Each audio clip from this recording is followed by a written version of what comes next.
നമസ്കാരം, ന്യൂസ് കാനിലേക്ക് ഏവർക്കും സ്വാഗതം. ഗാസയിലെ ഒരു മാസത്തെ നിറം പിടിപ്പിച്ച കഥകൾക്കും ദുരന്തമുഖത്തെ ചിത്രങ്ങൾക്കും ശേഷം ഇപ്പോൾ കേരളത്തിലെ മാധ്യമങ്ങൾ ഏറെക്കുറെ നിശബ്ദമായിരിക്കുകയാണ്. ഇവിടെ ഇരുന്ന് തള്ളിയതുകൊണ്ടും പ്രകടനങ്ങൾ നടത്തിയതുകൊണ്ടും ഇസ്രായേലിനെ അതിൻ്റെ ലക്ഷ്യത്തിൽ നിന്ന് തടയുവാൻ തങ്ങൾക്കെന്നല്ല ലോകത്തിലെ ഒരു ശക്തിക്കും കഴിയത്തില്ലെന്നറിഞ്ഞിട്ടും ഇവർ ഉറഞ്ഞു തുള്ളിയത് എന്തിനാണെന്ന് ലോകമെങ്ങുമുള്ള മലയാളികൾ ഇതിനോടകം മനസ്സിലാക്കി കഴിഞ്ഞു. ഇസ്രായേൽ ഗാസ ഏറെക്കുറെ നിയന്ത്രണത്തിലാക്കി കഴിഞ്ഞു. ഇപ്പോൾ ഗാസയിലെ മരണവാർത്തകളും പുറത്തു കേൾക്കുന്നില്ല. അതുകൊണ്ട് തന്നെ പലസ്തീനിലെ നിരപരാധികളെ കൊല്ലുന്നേ എന്നുള്ള നിലവിളിക്കും ഇപ്പോൾ പ്രസക്തിയില്ലാതെയായി. മാധ്യമങ്ങൾ നിശബ്ദമാകാനുള്ള കാരണവും ഇതൊക്കെ തന്നെയാണ്. ന്യൂസ് കാൻ ഈ ആഴ്ച ആരംഭിക്കുന്നു. എവർക്കും ഒരിക്കൽ കൂടെ സ്വാഗതം. മകൾ അന്യമതസ്ഥനെ പ്രണയിച്ചതിൻ്റെ പേരിൽ കലുഷിതമായി വ്രണപ്പെട്ട മതവികാരത്തിൻ്റെയും അഭിമാനബോധത്തിൻ്റെയും പേരിൽ ആലുവായിൽ 10ാം ക്ലാസ്സുകാരിയായ മകളെ അവളുടെ ബാപ്പ വിഷം കുടിപ്പിച്ച് കൊലപ്പെടുത്തി എന്ന വാർത്തയുടെ നടുക്കത്തിൽ നിന്ന് സാംസ്കാരിക കേരളം ഇപ്പോഴും മോചനം പ്രാപിച്ചിട്ടില്ല.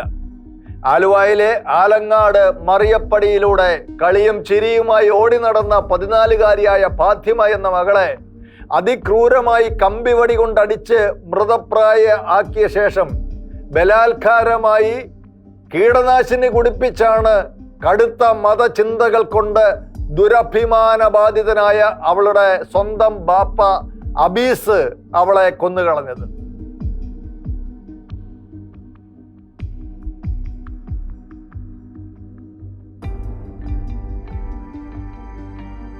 ഇത്ര ക്രൂരമായി കൊന്നുകളയത്തക്ക വിധത്തിൽ ഗുരുതരമായ ഒരു തെറ്റാണോ ഫാത്തിമ ചെയ്തത് എന്ന് ചോദിക്കുന്നവരും അബീസ് എന്ന വ്യക്തിയെ പ്രാകുന്നവരും മാത്രമല്ല, അയാൾ സ്വന്തം മകളെ അല്ലേ കൊന്നതെന്നും മകളെ കൊന്നതിന് അബീസിന് സമ്മാനം കൊടുക്കണമെന്നും മറ്റൊരു മതസ്ഥനെ പ്രേമിച്ചു കെട്ടി പ്രസവിച്ചാൽ നാളെ ആ മക്കൾ തങ്ങളെ കൊല്ലാൻ വരുമെന്നും പറഞ്ഞ് നിഷ്ഠൂരമായ കൊലപാതകത്തെ ന്യായീകരിക്കുന്നവരും ഇപ്പോൾ സമൂഹ മാധ്യമങ്ങളിൽ നിറഞ്ഞു നിൽക്കുകയാണ്. സ്നേഹവും ലാളനകളും നൽകി വളർത്തിക്കൊണ്ടുവരുന്ന മക്കളെക്കുറിച്ച് എല്ലാ മാതാപിതാക്കൾക്കും വലിയ പ്രതീക്ഷയുണ്ട്. മക്കൾ ആവശ്യപ്പെടുന്നതെല്ലാം നൽകി അവരെ സ്കൂളിലോ കോളേജിലോ അയക്കുന്നത് പഠിക്കാനാണ്, പഠിക്കാൻ വേണ്ടി മാത്രം. ഇതെല്ലാ മക്കളും അറിഞ്ഞിരിക്കേണ്ടതും ഓർത്തിരിക്കേണ്ടതുമായ കാര്യമാണ്. കൗതുകം മുറ്റി നിൽക്കുന്ന പ്രായത്തിലെ കൗമാര പ്രണയത്തിന്റെ ചാബല്യത്തിൽപ്പെട്ട് ഇറങ്ങി പുറപ്പെട്ടാൽ ആ വീടിനും സമുദായത്തിനുമൊക്കെ വലിയ അപമാനവും പ്രതിസന്ധികളും ഉളവാക്കുമെന്നുള്ള കാര്യം ഏറെക്കുറെ സത്യവുമാണ്. പക്ഷേ ഇത്തരം സനാതന നിയമങ്ങളൊക്കെ ചില മതസ്ഥർ മാത്രം പാലിക്കണമെന്നും മറ്റു ചിലർക്കൊന്നും അത് ബാധകമല്ലെന്നുമുള്ള മട്ടിൽ ചിന്തിക്കുമ്പോഴാണ് പ്രശ്നം.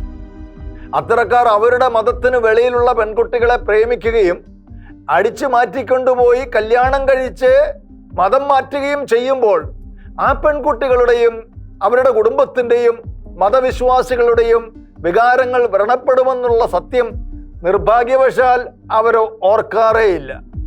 അപ്പോൾ പുരോഗമന സിദ്ധാന്തം മുഴക്കി ഇറങ്ങുന്നവര് സ്നേഹിക്കുന്നവർ ഒന്നിച്ച് ജീവിക്കട്ടെ എന്ന് ആർത്ത് വിളിച്ചുകൊണ്ട് അവർക്ക് വേണ്ട പിന്തുണ കൊടുത്ത് പ്രശ്നത്തിൽപ്പെട്ട കുടുംബത്തിൻ്റെ സമാധാനം നഷ്ടപ്പെടുത്തും.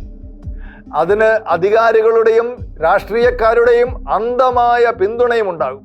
അതാണ് ഇപ്പോൾ കേരളത്തിൽ തുടർച്ചയായി നടന്നുകൊണ്ടിരിക്കുന്നത്. അതിനേക്കാൾ ഏറെ ഗുരുതരമായിരിക്കുന്നത് അന്വേഷണാത്മകമായി വാർത്തകളുടെ വരികൾക്കിടയിൽ നിന്ന് പോലും ആഴത്തിലുള്ള സ്റ്റോറികൾ സൃഷ്ടിക്കുന്ന കേരളത്തിലെ മാധ്യമങ്ങൾ ഈ വിഷയത്തിൽ പുലർത്തുന്ന കടുത്ത നിസ്സംഗതയാണ്. 6 വർഷങ്ങൾക്കപ്പുറത്ത് കോട്ടയം നട്ടാശ്ശേരി സ്വദേശിയായ കെവിൻ എന്ന കത്തോലിക്ക യുവാവ് ഒരു പെന്തക്കോസ്ത് സ്വതന്ത്ര സഭയിൽപ്പെട്ട യുവതിയെ പ്രണയിച്ചതിൻ്റെ പേരിൽ ആ യുവതിയുടെ സഹോദരനും മുസ്ലിമായ അമ്മയുടെ ബന്ധുക്കളും സുഹൃത്തുക്കളും ചേർന്ന് കെവിനെ മൃഗീയമായി തല്ലിക്കൊന്ന വിവരം കേരളത്തിലെ പ്രധാന ദുരഭിമാന കൊലയായിട്ടാണ് ഇതേ മാധ്യമങ്ങൾ തന്നെ അന്ന് അവതരിപ്പിച്ചത്. അന്നും മുഖ്യമന്ത്രിയായിരുന്ന പിണറായി വിജയൻ അതിനെ അസാധാരണ സംഭവമെന്ന് വിശേഷിപ്പിച്ചപ്പോൾ പോലീസ് സ്റ്റേഷനിൽ പോകുന്നവരെല്ലാം മൂക്കിൽ പഞ്ഞി വെച്ച് തിരികെ വരുന്നുവെന്ന് പറഞ്ഞ അന്നത്തെ പ്രതിപക്ഷ നേതാവ് ചെന്നിത്തല അന്വേഷണം CBIക്ക് വിടണമെന്നാണ് ആവശ്യപ്പെട്ടത്.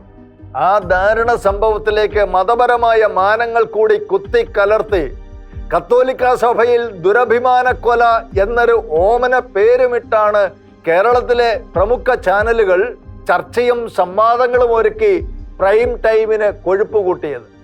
ഒട്ടുമിക്ക ചാനലുകളും സമൂഹ മാധ്യമങ്ങളും അത് ഏറ്റുപിടിച്ച് ചർച്ചകളും പ്രചരണവും നടത്തി അത് വലിയ ആഘോഷമാക്കി. ഒരു കത്തോലിക്ക യുവാവിനെ പകയുടെയും ദുരഭിമാനത്തിന്റെയും പേരിൽ തല്ലിക്കൊന്നതും പോരാഞ്ഞിട്ട് അതിന്റെ ഉത്തരവാദിത്തം അതുമായി യാതൊരു ബന്ധവുമില്ലാത്ത സഭയുടെ തലയിൽ കെട്ടിവെച്ചാണ് ചാനലുകാര് പരസ്യദാതാക്കളുടെ ചില പ്രത്യേക താല്പര്യങ്ങൾ സംരക്ഷിച്ചത്. എന്നാൽ ആലുവയിലെ ഫാത്തിമയെ മതദുരഭിമാനത്തിന്റെ പേരിൽ അബീസ് എന്ന അവളുടെ ബാപ്പ ക്രൂരമായി മർദ്ദിച്ച് കാലും കയ്യും തല്ലിയൊടിച്ചും വിഷം കുടിപ്പിച്ചും അയാളുടെ കലിപ്പ് തീർത്തപ്പോൾ ആ പെൺകുട്ടി മരിക്കുന്നത് വരെ ഒരു മാധ്യമങ്ങളും ആ വിവരം പുറത്തുവിട്ടില്ല. ആശുപത്രിയിൽ വെച്ച് അവളുടെ ബാപ്പയ്ക്കെതിരെ അവൾ പോലീസിൽ മൊഴി കൊടുത്തിട്ട് പോലും ആ വിവരവും പുറം ലോകം അറിഞ്ഞില്ല എന്ന് മാത്രമല്ല, അവരുടെ പേര് മറച്ചു വയ്ക്കാൻ വേണ്ടി പരമാവധി അവരൊക്കെ ശ്രമിക്കുകയും ചെയ്തു. ഈ സംഭവം നടന്നത് BJP ഭരിക്കുന്ന ഏതെങ്കിലും സംസ്ഥാനത്ത് അല്ലാത്തത് കൊണ്ടാണോ, അതോ ഈ വിഷയത്തിൽ ഇരയും വേട്ടക്കാരനും ബാപ്പയും മകളുമായതുകൊണ്ടാണോ ദുരഭിമാന കൊല എന്ന പേരിൽ ഇവിടെ ഒരു ചർച്ചയും നടക്കാത്തത് എന്നാണ് സംശയം. സോഷ്യൽ മീഡിയയിൽ അനുശോചന പോസ്റ്റുകളോ ഹാഷ്ടാഗുകളോ ഒന്നും ഇറക്കി വേണ്ടി കണ്ടില്ല. സാംസ്കാരിക നായകരും അവസരവാദികളായ രാഷ്ട്രീയക്കാരും ഫെമിനിസ്റ്റുകളും ഒന്നും കൊല്ലപ്പെട്ട ബാധ്യമയ്ക്ക് വേണ്ടി ഒന്നും മിണ്ടുന്നില്ല. മതഭീകരത, സ്ത്രീ സ്വാതന്ത്ര്യം, ഈ വിഷയങ്ങളൊന്നും ഈ വിഷയത്തിൽ ആരും ചർച്ചയാക്കുന്നേയില്ല. മറിച്ച് ഈ സംഭവം നടന്നത് ക്രൈസ്തവ പശ്ചാത്തലത്തിലെങ്ങാനുമായിരുന്നെങ്കിൽ ചർച്ച മാത്രമല്ല, പ്രമുഖ യുവജന സംഘടനകളുടെ നേതൃത്വത്തിൽ മെഴുകുതിരി കത്തിക്കല്, ഇരയോട് ഐക്യദാർഢ്യം, ഇതര മതസ്ഥരെ പ്രേമിക്കുന്നത് പ്രോത്സാഹിപ്പിച്ചുകൊണ്ടുള്ള പ്രമേയം പാസാക്കല്, മതേതര പാർട്ടി നേതാക്കളുടെ വകയായി ഇരയുടെ വീട് സന്ദർശനം, അങ്ങനെ പല പല കലാപരിപാടികളും ഇതിനോടകം അരങ്ങേറിയേനെ. അതിനാൽ കേരളത്തിൽ ഇപ്പോൾ നടക്കുന്നത് മതവും മുഖവും നോക്കിയുള്ള മാധ്യമ പ്രവർത്തനമല്ലേ എന്ന് അറിയാതെ ചോദിച്ചു പോവുകയാണ്. അതേക്കുറിച്ച് ഷക്കേന ബിഗ് ഡിബേറ്റിൽ ഫാദർ ടോം ഓലിക്കരോട്ട് പറഞ്ഞത് ഇങ്ങനെയാണ്. ശ്രീ OV വിജയൻ മലയാളത്തിന് അനുഗ്രഹീതനായ എഴുത്തുകാരനാണ്. അദ്ദേഹം 1997 അദ്ദേഹത്തിന്റെ കുറിപ്പുകളുണ്ട്. അതിൽ അന്ധനും അകലങ്ങൾ കാണുന്നവനും എന്ന് പറഞ്ഞൊരു കുറിപ്പുണ്ട്. ആ കുറിപ്പ് അദ്ദേഹത്തിന്റെ തന്നെ സ്വന്തം. അദ്ദേഹം അത് പറയുന്നത്, അതിൽ പറയുന്ന അദ്ദേഹം ഇസ്രായേൽ പാലസ്തീൻ വിഷയത്തെക്കുറിച്ച് അദ്ദേഹം പഠിക്കുകയും ആ വിഷയത്തിന്റെ യഥാർത്ഥ ചരിത്രപരമായ കാരണങ്ങൾ അനലൈസ് ചെയ്തുകൊണ്ട് ചരിത്രപരമായ കാരണങ്ങൾ അനലൈസ് ചെയ്യുമ്പോൾ അത് തീർച്ചയായും ഇസ്രായേലിന്റെ അവകാശങ്ങൾക്ക് കൂടി പരിഗണന കൊടുക്കുന്നതായതുകൊണ്ട് അങ്ങനെ ഒരു ലേഖനം മലയാളത്തിലും ഒരു കത്ത് ഇന്ത്യൻ എക്സ്പ്രസിനും അദ്ദേഹം അയച്ചു. ഈ കത്ത് പ്രസിദ്ധീകരിക്കപ്പെട്ടു. മലയാളത്തിലെ മുഖ്യധാര മാധ്യമങ്ങളായ മാതൃഭൂമി, മനോരമ അടക്കമുള്ള ഒരു മാധ്യമങ്ങളും ഈ കത്ത് പ്രസിദ്ധീകരിച്ചില്ല. അദ്ദേഹം പറയുന്ന അതിൽ മാതൃഭൂമിയുടെ അന്നത്തെ എഡിറ്ററുടെ ഒരു വിശദീകരണ കുറിപ്പുണ്ടായിരുന്നു. ഒരു സോറി പറഞ്ഞുകൊണ്ട് ഇത് പ്രസിദ്ധീകരിക്കാൻ പറ്റാത്തതിന്റെ കാരണം ഇത് ഗൾഫ് നാടുകളിലൊക്കെയുള്ള വായനക്കാരെ ഇത് പ്രതികൂലമായി ബാധിക്കും, അതിന്റെ സർക്കുലേഷനെ ബാധിക്കും എന്നുള്ളതാണ്. എന്ന് പറഞ്ഞാൽ കേരളത്തിലെ മാധ്യമങ്ങൾ നല്ലൊരു പങ്ക് വിലക്കെടുക്കപ്പെട്ടിട്ടുണ്ടെന്നുള്ളതാണ് യാഥാർത്ഥ്യം. അത് അറബി പണത്തിന്റെ പേരിലാണെങ്കിലും വിദേശ ധനത്തിന്റെ പേരിലാണെങ്കിലും ഇവിടെയുള്ള മുതലാളിമാരുടെ പേരിലാണെങ്കിലും they are simply hijacked. അവർ ഹൈജാക്ക് ചെയ്യപ്പെട്ടിരിക്കുകയാണ്. ഹമാസിനെ പൂർണ്ണമായി തുടച്ചു മാറ്റണമെന്ന ഉറച്ച ലക്ഷ്യത്തോടെ ഇസ്രായേൽ നീങ്ങുമ്പോൾ ഭീകര വിമുക്ത ലോകമെന്ന പ്രതീക്ഷയുള്ള ലോകത്തിലെ എല്ലാ രാജ്യങ്ങളും കഷ്ടപ്പെടുന്ന പലസ്തീനിലെ നിരപരാധികൾക്കൊപ്പമാണെങ്കിലും ഭീകരവിരുദ്ധ പോരാട്ടത്തിൽ ഇസ്രായേലിനെ ശക്തമായി പിന്തുണയ്ക്കുകയാണ്. സാമ്പത്തിക ഭദ്രതയുള്ള ഇസ്ലാമിക രാഷ്ട്രങ്ങൾ പോലും ഇസ്രായേലിനെ പരസ്യമായി പിന്തുണയ്ക്കുന്നില്ലെങ്കിലും പലസ്തീൻ്റെ ലേബൽ ഉപയോഗിച്ച് തീവ്രവാദത്തിന് ആക്കം കൂട്ടി നിരപരാധികളെ മനുഷ്യ കവചമാക്കി മരണത്തിലേക്ക് തള്ളിവിടുന്ന ഹമാസ് എന്ന തീവ്രവാദികളെ അവരെ അനുകൂലിച്ച് കമാന്നൊരക്ഷരം ഉരിയാടിയിട്ടില്ല എന്നുള്ളത് ഏറെ ശ്രദ്ധേയമായ കാര്യമാണ്. നയതന്ത്ര സൈനിക മേഖലകളിൽ ഇസ്രായേലിനോട് കാലങ്ങളായി കൈകോർത്ത് നീങ്ങുന്ന ഇന്ത്യ യുദ്ധം തുടങ്ങിയ അന്ന് മുതൽ ഇസ്രായേലിനൊപ്പം അടിയുറച്ചു നിൽക്കുകയാണ്. അമേരിക്കയെ ഒഴിച്ചു നിർത്തിയാൽ ഇന്ത്യയെപ്പോലെ മറ്റൊരു രാജ്യവും ഇസ്രായേലിനെ ഇത്രമാത്രം പിന്തുണച്ചിട്ടില്ല എന്നുള്ളതാണ് സത്യം. വ്യത്യസ്ത രാഷ്ട്രീയ നിലപാടുകളുള്ള ഇന്ത്യയിലെ വിവിധ സംസ്ഥാനങ്ങളും ഇന്ത്യയുടെ തീരുമാനത്തോടൊപ്പം ഉറച്ചു നിൽക്കുകയാണ്. ഗ്ലോബൽ ട്രെൻഡിംഗ് ആയ സാമൂഹ്യ മാധ്യമങ്ങളെല്ലാം ഇന്ത്യ ഇസ്രായേലിന് നൽകുന്ന ശക്തമായ പിന്തുണയെ പ്രകീർത്തിക്കുകയും ചെയ്യുന്നു. എന്നാൽ കേരളം എന്ന സംസ്ഥാനം മാത്രം രാജ്യത്തിൻ്റെ നിലപാടിന് വിരുദ്ധമായി ഹമാസ് എന്ന തീവ്രവാദ സംഘടനയ്ക്ക് വേണ്ടി ശബ്ദമുയർത്തുകയും ഹമാസിനെ ഭീകരന്മാരായി പ്രഖ്യാപിക്കുന്നവർക്കെതിരെ നിയമ നടപടികൾ പോലും കൈക്കൊള്ളുന്ന തരത്തിലേക്ക് കാര്യങ്ങൾ എത്തിയിരിക്കുകയാണ്.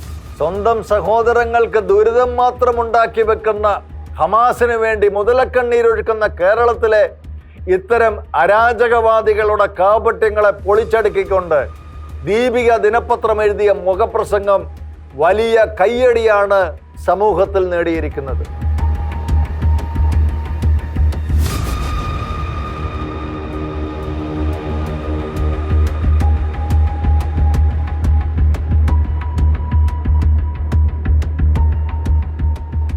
വർഗീയതയിൽ അധിഷ്ഠിതമായ കേരള സർക്കാരിൻ്റെ ഹമാസ് പ്രേമത്തിൻ്റെ ഉള്ളുകളി അരിയാഹാരം കഴിക്കുന്ന എല്ലാവർക്കും മനസ്സിലായിട്ടുണ്ടെന്നും പശ്ചിമേഷ്യയ്ക്ക് വേണ്ടി ആവലാതി പൂണ്ട് പലസ്തീനികളുടെ കലാപക്കെടുതി മാറ്റാൻ നാടുനീളെ ഐക്യദാർഢ്യവും റാലിയും നടത്തുന്ന കേരള സർക്കാർ മാസങ്ങളോളമായി ക്ഷേമ പെൻഷൻ കിട്ടാതെ വലയുന്ന 55 ലക്ഷം ജനങ്ങളുടെ കാര്യമാണ് ആദ്യം പരിഹരിക്കണമെന്നുള്ള കൃത്യമായ നിർദ്ദേശമാണ് ദീപിക മുഖപ്രസംഗത്തിൻ്റെ ഹൈലൈറ്റ്.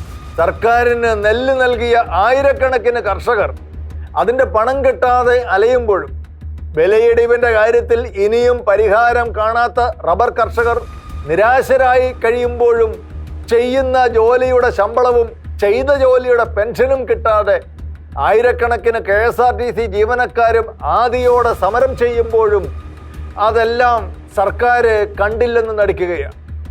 പാവപ്പെട്ട കുട്ടികൾക്കുള്ള സ്കൂൾ ഉച്ചഭക്ഷണ വിതരണം താളം തെറ്റുകയും കയ്യിൽ നിന്ന് കാശെടുത്ത് ആ കാര്യങ്ങൾ ക്രമീകരിച്ച പ്രധാന അധ്യാപകർ ഇപ്പോൾ പണമില്ലാതെ വിഷമിക്കുകയും ചെയ്യുകയും പാർട്ടിക്കാർ കട്ടുമുടിച്ച സഹകരണ ബാങ്കുകളിൽ പണം നിക്ഷേപിച്ചവർ തെരുവിൽ അലയുകയും ചെയ്യുമ്പോൾ അതിനിടയിൽ വെള്ളക്കരവും വൈദ്യുതി നിരക്കും സേവന നികുതികളുമെല്ലാം കുത്തനെ കൂട്ടി കേരള സർക്കാർ ജനങ്ങളെ കുത്തി പിഴിഞ്ഞുകൊണ്ടിരിക്കുകയാണ്.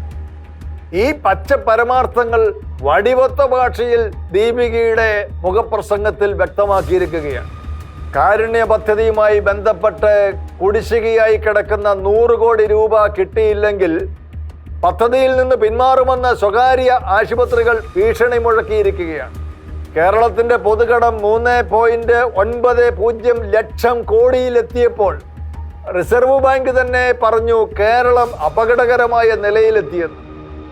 ഇതൊന്നും പരിഹരിക്കാതെ പലസ്തീന് വേണ്ടി എന്ന വ്യാജേന വടികൊടുത്തടി വാങ്ങിയ ഹമാസ് ഭീകരന്മാർക്ക് വേണ്ടി കരഞ്ഞുകൊണ്ട് സ്വന്തം ഉത്തരവാദിത്വത്തിൽ നിന്ന് ഒളിച്ചോടുന്ന കാപട്യമാണ് കേരള സർക്കാർ കാണിക്കുന്നത് എന്നും ശക്തമായി തന്നെ ദീപിക മുഖപ്രസംഗം തുറന്നടിക്കുന്നു.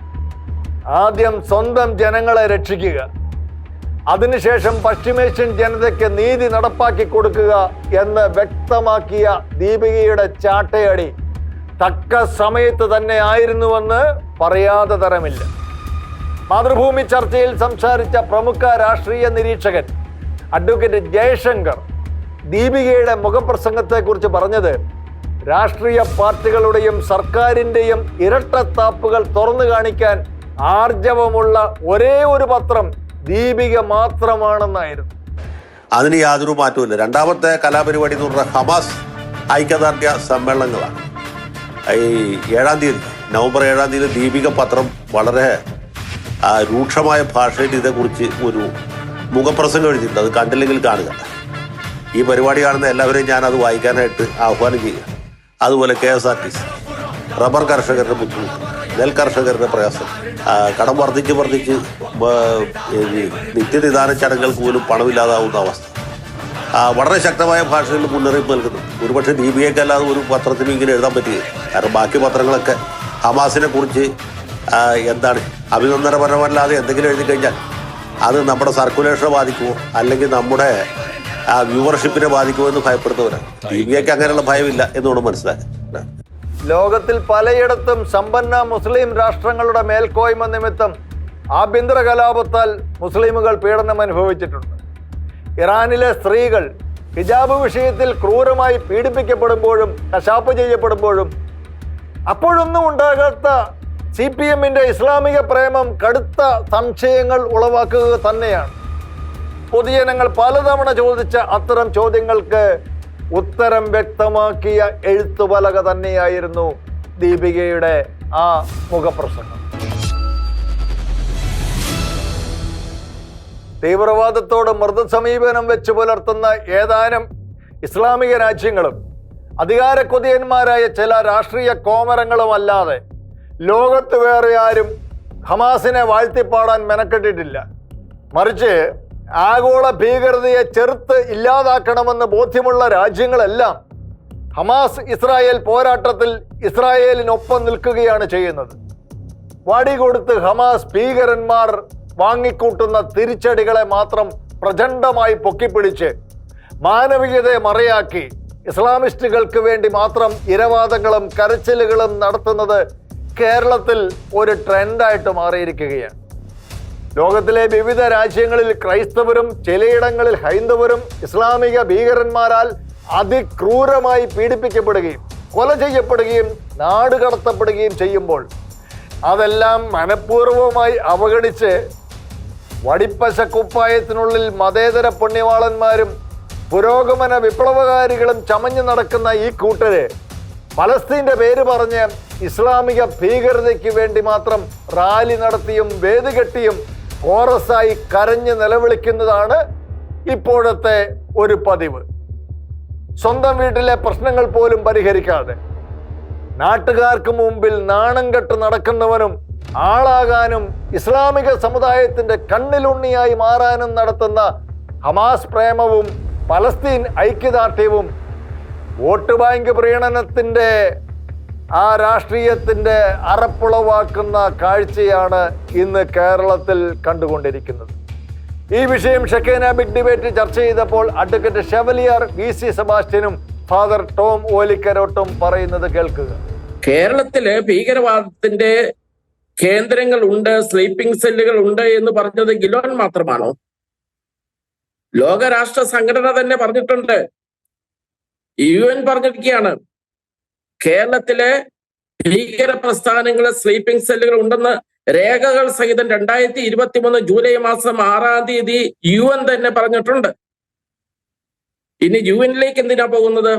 കേന്ദ്ര സർക്കാരിന്റെ ഏജൻസികൾ തന്നെ അത് പല ആവർത്തി ഇപ്പോൾ പറഞ്ഞിട്ടുള്ള കാര്യമാണ്. ഇനി കേന്ദ്ര സർക്കാരിലേക്കും പോകണ്ട, സംസ്ഥാന സർക്കാരിന്റെ റിട്ടയർ ചെയ്തിട്ടുള്ള എത്ര ഉന്നത പോലീസ് ഉദ്യോഗസ്ഥരാണ് ആവർത്തിച്ച് പറഞ്ഞിരിക്കുന്നത് കേരളത്തിൽ ഭീകര പ്രസ്ഥാനങ്ങളുടെ സ്ലീപ്പിംഗ് സെല്ലുകൾ ഉണ്ട് എന്നുള്ളത്. നമ്മുടെ പ്രശ്നം എന്താന്ന് ചോദിച്ചാൽ നമ്മൾ ഇപ്പോഴും ഉറക്കത്തിലാണ്. അന്ധമായിട്ടുള്ള രാഷ്ട്രീയ അടിമത്തമാണ് മലയാളി ഇന്ന് നശിപ്പിച്ചുകൊണ്ടിരിക്കുന്നത്. എത്രമാത്രം ഉദാഹരണങ്ങൾ ഇവിടെ നമുക്ക് അക്കമിട്ട് പറയാനുണ്ട്. ISIS-ന്റെ പല പ്രധാനപ്പെട്ട അക്രമങ്ങൾക്കും പിന്നിലും നേതൃത്വം കൊടുത്തിരുന്നത് കേരളത്തിൽ നിന്നുള്ളവരും ഉണ്ടായിരുന്നു എന്നുള്ളത് നമ്മൾ കണ്ടതല്ലേ? താലിബാനിലേക്ക് അഫ്ഗാനിസ്ഥാനിലേക്ക് പോയിട്ടുള്ള ഭീകര പ്രവർത്തനങ്ങൾക്ക് വേണ്ടി മലയാളികൾ പോയ എണ്ണം നമ്മൾ കണ്ടതല്ലേ? 151 പേര് ഗൾഫിൽ നിന്ന് മാത്രമായിട്ട് മലയാളികൾ ISIS ചേർന്നിട്ടുണ്ടെന്ന് സർക്കാർ തന്നെ പുറപ്പെടുവിച്ചുള്ള രേഖകളിൽ പറയുന്നതല്ലേ? ശ്രീലങ്കയിൽ ഈസ്റ്റർ ദിനത്തിൽ നടത്തിയ ബോംബ് സ്ഫോടനത്തിന് വേരുകൾ വന്ന് എത്തി നിന്നത് പാലക്കാടല്ലേ? ഇതെല്ലാം നമുക്ക് നൽകുന്ന സൂചനകള് ആഗോള ഭീകരവാദത്തിന്റെ കേന്ദ്രമായിട്ട് ഈ കൊച്ചു സംസ്ഥാനം ഇപ്പോൾ മാറിക്കൊണ്ടിരിക്കുന്നു എന്നുള്ളതാണ്. ഈ തീവ്ര ആക്രമണ സ്വഭാവമുള്ള സംഘടനകളെ നമ്മൾ വെള്ളപൂശിക്കൊണ്ടിരിക്കുന്നു എന്നുള്ളത് സങ്കടകരമായ കാര്യമാണ്. അതിനേക്കാളൊക്കെ നമ്മൾ ചിന്തിക്കുന്നത് ഒക്ടോബർ 27 ഖാലിദ് മഷാൽ എന്ന് പറയുന്ന ഹമാസിന്റെ എണ്ണം പറഞ്ഞ നേതാക്കന്മാരിൽ ഒരാൾ, ലോകം അല്ലെങ്കിൽ ഔദ്യോഗികമായി തന്നെ തീവ്രവാദികളുടെ ലിസ്റ്റിലുള്ള ഒരാൾ മലപ്പുറത്ത് ഒരു റാലിയിൽ വെർച്വലായി കേരള സമൂഹത്തെ അഡ്രസ് ചെയ്ത് അയാൾ സംസാരിക്കുന്നു. ആരാണ് ഇയാളെ വിളിച്ചത് എന്നുള്ളതിനെ കുറിച്ച് ഒരു ചോദ്യം ഈ നാട്ടിൽ നടന്നിട്ടില്ല. ഇതിൽ നിർബന്ധമായും ഈ ഖാലിദ് മഷാലുമായി ബന്ധപ്പെട്ട ഒന്നോ അതിലധികമോ ആളുകളുണ്ട്. അവർക്കെന്താണ് ഈ തീവ്രവാദ സംഘടനയുമായുള്ള ബന്ധം എന്താണ്? ഖാലിദ് മഷാൽ എന്നിട്ട് എന്താണ് കേരളത്തിൽ പറഞ്ഞത്? ഇവിടെ ഒരു വലിയ ചേരിതിരിവിനാണ് അയാൾ ആഹ്വാനം ചെയ്തത്. മുസ്ലിങ്ങൾ അമുസ്ലിങ്ങൾക്കെതിരെ മുസ്ലിം ലോകം ഒരുമിച്ച് നിൽക്കണം എന്ന് പറഞ്ഞാൽ ഇവിടെയുള്ള ഹിന്ദുക്കളും ക്രിസ്ത്യാനികളും ഇതര മതവിഭാഗങ്ങൾക്കുമെതിരെ നമ്മളോട് തോൾ ചേർന്ന് ജീവിക്കുന്ന സമാധാന മനസ്കരായിട്ടുള്ള ഈ നാട്ടിലെ മുസ്ലിം സമൂഹത്തോടാണ് എതിരിടണമെന്ന് പറയുന്നത്. ഇങ്ങനെയാണ് പാലസ്തീനിൽ ഇവർ വിഷം കുത്തിവെച്ച് ഒരിക്കലും ശമിക്കാത്ത വലിയ വൈരാഗ്യവും സ്പർദ്ധയും രണ്ട് ജനതകൾക്കിടയിൽ ഇവർ വളർത്തിക്കൊണ്ടുവരുന്നത്. ഈ സ്പർദ്ധയാണ്, ആ കലഹത്തിന്റെ അഗ്നിയിലാണ് ഇവറ്റകൾ അത്താഴം പാകം ചെയ്തതെന്നുള്ളതാണ് സത്യം.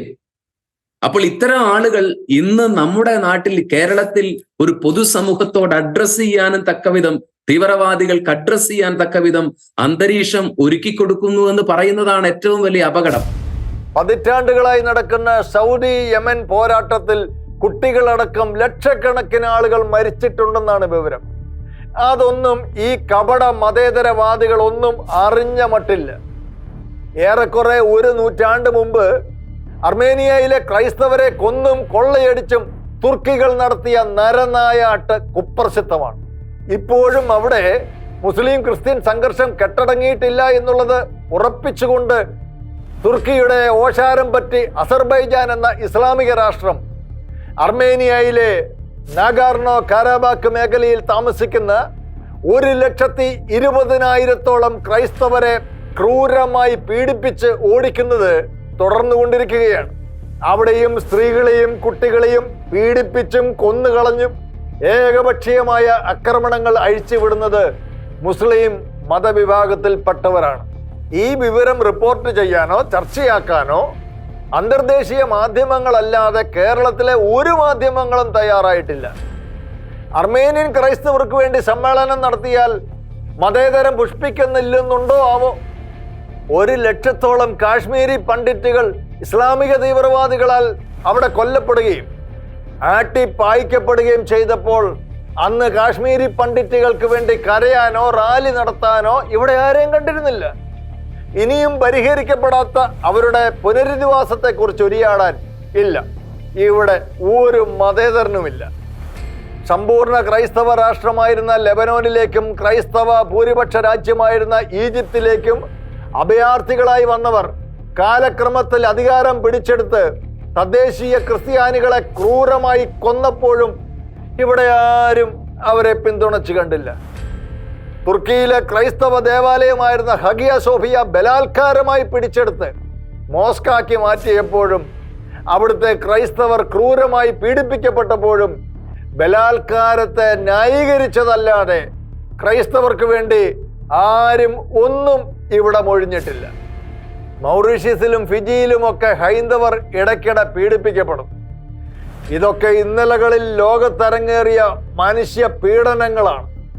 എന്നാൽ അപ്പോഴൊക്കെ അതൊന്നും കണ്ടില്ലെന്ന് വെച്ചവര് ഇപ്പോൾ പലസ്തീനു വേണ്ടി മാത്രം കരയുന്നത് അങ്ങേയറ്റം ആപൽക്കരമായ വോട്ട് ബാങ്ക് പ്രീണനമല്ലാതെ വേറെ എന്താണ്?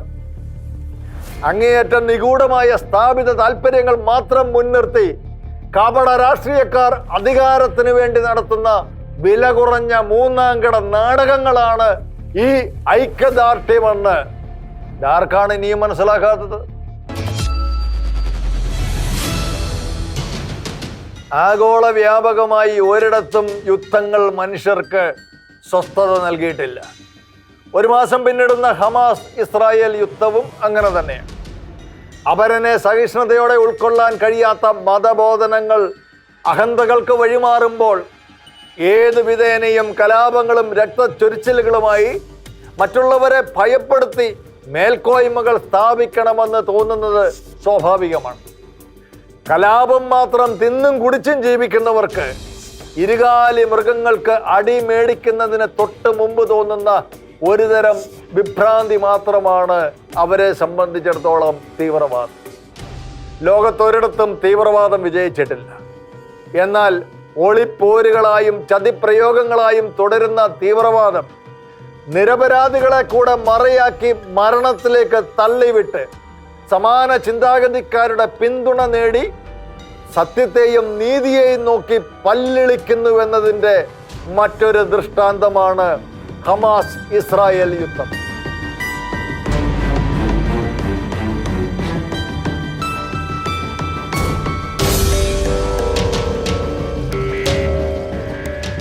ആശുപത്രികളും സ്കൂളുകളും മോസ്കുകളും അഭയാർത്ഥി കേന്ദ്രങ്ങളും മറയാക്കി അതിനടിയിൽ തുരങ്കങ്ങൾ പണിത് സുരക്ഷിതരായി കഴിഞ്ഞിരുന്ന ഹമാസ് തുരപ്പന്മാരെ ഇസ്രായേല് ആ മാളത്തിൽ കയറി തീർത്തു കളഞ്ഞു. മാളങ്ങളിൽ ഒളിച്ചു കഴിയുന്ന പെരിച്ചാഴികളെ പോരാളികളെന്ന് ആരും സംബോധന ചെയ്യാറില്ല. കേരളത്തിൽ ചിലയിടങ്ങളിൽ അവരെ തുരപ്പന്മാരെന്നാണ് വിളിക്കുന്നത്. ഇപ്പോഴിതാ ഇസ്രായേൽ സേന വടക്കൻ ഗാസയെ കീഴ്പ്പെടുത്തിയിരിക്കുകയാണ്. ഇസ്രായേൽ സേനയുടെ സമ്പൂർണമായ നിയന്ത്രണത്തിലാണ് ഇപ്പോൾ വടക്കൻ ഗാസ. അടുത്തിടെ തീവ്രവാദികൾ തന്നെ റോക്കറ്റ് വിക്ഷേപിച്ച അൽ-ഷിഫ ആശുപത്രിയുടെ അടിയിലാണ് തീവ്രവാദികളുടെ കേന്ദ്രമെന്ന് വ്യക്തമായിട്ടുണ്ട്. അവിടം ഒഴിപ്പിക്കാനുള്ള ശ്രമത്തിലാണ് ഇപ്പോൾ IDF. യുദ്ധം അവസാനിപ്പിക്കണമെന്ന് അമേരിക്ക അടക്കമുള്ള രാജ്യങ്ങൾ ആവശ്യപ്പെട്ടെങ്കിലും ബന്ദികളായ മുഴുവൻ ആളുകളെയും വിട്ടു നൽകിയാലല്ലാതെ വെടിനിർത്തൽ പ്രതീക്ഷിക്കേണ്ടതില്ലെന്ന് ഇസ്രായേൽ പ്രഖ്യാപിച്ചിട്ടുണ്ട്. ഇനിയുള്ള കാലത്ത് ഗാസ ഇസ്രായേലിന്റെ പൂർണ്ണമായ ആധിപത്യത്തിൽ എത്തിയേക്കാം. ഹമാസ് തുടങ്ങി വച്ച തീവ്രവാദത്തിന്റെ കൊട്ടിക്കലാശം അങ്ങനെ തന്നെ ആയിരിക്കുകയും ചെയ്യും. കേരളത്തിന്റെ പൊതുഖജനാവ് കാലിയാണ്. അതുകൊണ്ട് ജനങ്ങൾ ഉടുമുണ്ട് പരമാവധി മുറുക്കി ഉടുക്കണമെന്ന് ധനമന്ത്രി പ്രസ്താവിച്ചെങ്കിലും സർക്കാരിൻ്റെ ധൂർത്തടിക്കൽ ഇപ്പോഴും നിർബാധം തുടരുകയാണ്. പാവപ്പെട്ടവന് ക്ഷേമ പെൻഷനില്ല. വയറു വിശക്കുന്ന സാധാരണക്കാർക്ക് സപ്ലൈകോയിൽ അവശ്യ സാധനങ്ങളുമില്ല. KSRTCക്ക് ശമ്പളവും പെൻഷനുമില്ല. ന്യായവിലയ്ക്ക് ഊണ് കൊടുത്ത കുടുംബശ്രീ പ്രവർത്തകർ കോടികളുടെ കടം തീർക്കാൻ സമരവും തുടങ്ങി. അവർക്ക് പണം നൽകാൻ കഴിയാതെ പൊറുതിമുട്ടിയപ്പോൾ ഭക്ഷ്യവകുപ്പും വിദ്യാഭ്യാസ വകുപ്പും ധനമന്ത്രിയോട് പണം ചോദിച്ചിരിക്കുകയാണ്. ഈ സാഹചര്യത്തിലും ആഘോഷത്തിനും ആഡംബരത്തിനും ഒന്നും യാതൊരു കുറവുമില്ലാതെ ശൂന്യമെന്ന് പറഞ്ഞ ഖജനാവിൽ നിന്ന് 27 കോടി മുടക്കി കേരളീയം മഹാമഹം കൊണ്ടാടുകയായിരുന്നു. ഇതെല്ലാം കണ്ട കോടതി ദുരിതകാലത്ത് ആഘോഷം നടത്തുന്ന സർക്കാരിൻ്റെ ധിക്കാരത്തെ വാക്കാൽ ശാസിച്ചു. ദുരിതമനുഭവിക്കുന്ന പാവപ്പെട്ട മനുഷ്യരുടെ കണ്ണുനീര് കണ്ടിട്ട് ആഘോഷം നടത്താൻ നിങ്ങൾക്ക് എങ്ങനെ സാധിക്കുന്നു? മനുഷ്യത്വം തൊട്ട് തീണ്ടിയിട്ടില്ലാത്ത ഇത്തരക്കാരോട് കടക്ക് പുറത്തെന്ന് ജനങ്ങൾ പറയുന്ന സമയം അധികം വിദൂരത്തല്ല എന്ന് ഓർമ്മിപ്പിച്ചുകൊണ്ട് ന്യൂസ് കാൻ ഈ ആഴ്ച സമാപിക്കുന്നു. വീണ്ടും അടുത്തയാഴ്ച.